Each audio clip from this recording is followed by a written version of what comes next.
kalian mendengar atau kalian merasakan kalau kalian lagi jatuh cinta, rasanya kayak kalian tuh gak bisa berpikir logik, atau kadang tiba-tiba teman kalian yang sedang jatuh cinta nih jadi agak bodoh daripada sebelumnya. Oke, mari kita bahas secara biologi dan neuroscience. Kenapa orang jatuh cinta itu kadang melakukan tindakan bodoh gitu. Oke, mari kita gali bersama Reina. Teman-teman, jadi ketika kita sedang jatuh cinta, itu kita sedang memproduksi atau sedang ada muncul hormon yang bernama testosteron. Hormon itu adalah hormon yang diproduksi di testis pria ataupun ovarium wanita, dan hormon itu tuh berbeda jumlahnya dengan di antara wanita dan laki-laki atau pria. Kalau di wanita itu hormon itu lebih sedikit, testosteron lebih sedikit dibanding pria. Nah, kemudian hormon ini tuh yang memicu kayak kalau misalkan kita ngelihat cowok atau cewek yang sesuai sama tipe kita, yang ganteng atau cantik, itu tuh ngerasa kayak wah, tertarik gitu ya, ada rasa suka. Nah, itu muncullah hormon testosteron. Kemudian ada hormon dopamin. Nah, kalian pasti udah pernah dengar kan hormon dopamin itu apa? Jadi hormon dopamin ini adalah hormon kebahagiaan. Karena memang ketika kita sedang merasa senang, merasa ceria, bahagia, itu disebabkan oleh hormon dopamin. Nah, ketika nih teman-teman, ketika hormon testosteron dan hormon dopamin menyatu, ya di situ ada area di otak kita yang bernama prefrontal cortex. Nah, area ini sangat bertanggung jawab atas kemampuan kita bisa berpikir rasional dan bisa mengambil keputusan.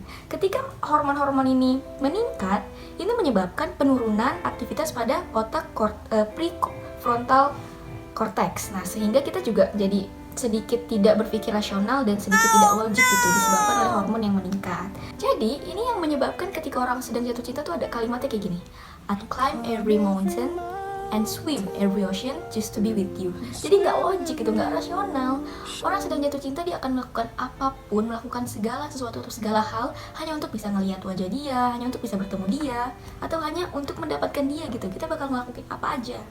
Dilanjut adanya hormon oksitosin. Nah, hormon oksitosin ini adalah hormon peptida yang ada di otak kita, yang dia tuh ada di hipotalamus kita, hipotalamus di bagian otak. Dan hormon ini dikenal sebagai hormon kasih sayang, hormon perhatian gitu. Nah makanya nih kenapa ketika ada seorang yang sedang berpisah itu merasa kayak sakit gitu, kayak karena jauh gitu kan, gak bisa bertemu dia. Nah, ini disebabkan oleh hormon oksitosin. Jadi rasanya pengennya deket aja terus sama dia, nggak mau berpisah, nggak mau jauh-jauh gitu. Nah, ini dia hormonnya. Nah, biasanya pada wanita ini terjadi 6-8 bulan. Wow. Kemudian setelah itu mereka akan sedikit stabil lagi ya. Oke.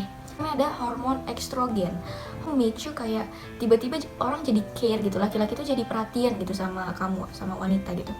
Jadi dia bakalan nanya, kamu udah makan apa belum? tau gak? Kamu lagi apa? Nah, jadi hormon-hormon itulah yang berperan ketika kita sedang jatuh cinta, yang menyebabkan rasionalitas atau aktivitas pada prefrontal cortex di otak kita itu tidak bisa maksimal. Jadi menurun berpikir rasional dan logiknya. Nah, sekarang udah tahu kan kenapa wanita dan laki-laki kalau misalkan jatuh cinta tuh terkadang melakukan hal yang aneh atau enggak bodoh gitu, jadi buta karena cinta. Nah, ternyata itu memang benar, bukan hanya kata-kata puitis kayak aku bakal ngelakuin apapun buat kamu. Itu bukan puitis saja, tapi memang benar terjadi di otak kita. Pasti kalian pernah juga kali ngerasain jatuh cinta. Apa kalian juga ngerasain hal-hal kayak gini? Oke, jadi gimana menurut kalian?